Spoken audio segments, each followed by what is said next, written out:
এখন ছানা এক পিস করে গরম দুধের সঙ্গে মেশানো হচ্ছে এবং প্রত্যেকটা ছানাই যাতে ভালোভাবে সিদ্ধ হয় সেই জন্য আমরা এটিকে বিশেষভাবে খেয়াল রাখব।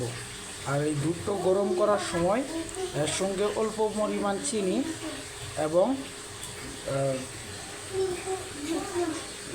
দুধটুকুকে হালকা গরম করে নিব।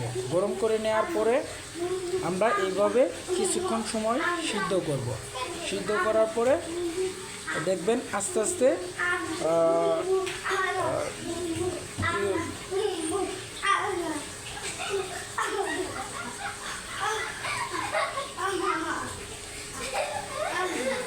আস্তে আস্তে ফুলে উঠবে এবং এটা 10 থেকে 15 মিনিট এইভাবে চুলা একটু লো করে দিতে হবে, যাতে করে মিষ্টিগুলো ভালোভাবে সিদ্ধ হয়। এভাবে একটু ঢাকনা ঢেকে দিতে হবে।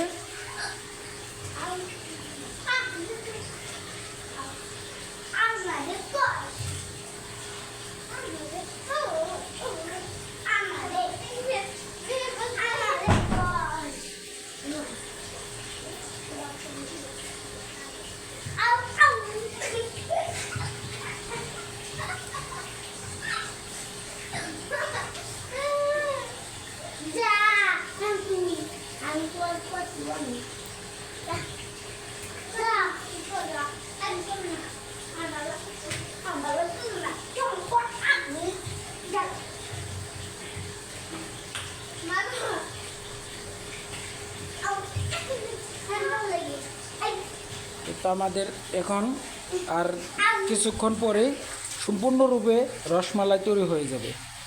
এই রসমালাইটি ঘরোয়া এবং প্রাকৃতিক উপায়ে তৈরি করা হয়েছে। এই রসমালাই আশা করি আপনারাও এইভাবে তৈরি করতে পারবেন। এখন চুলা একটু লো করে দিতে হবে এবং আস্তে আস্তে নাড়া দিতে হবে। দেখেন সম্পূর্ণরূপে রসমালাইগুলো একটু আগের তুলনায় সাইজটি একটু বড় হয়েছে। এতে আরেকটু বোঝা যাইতেছে যে আরেকটু পরেই রসমালাইটা সম্পূর্ণরূপে প্রস্তুত হবে।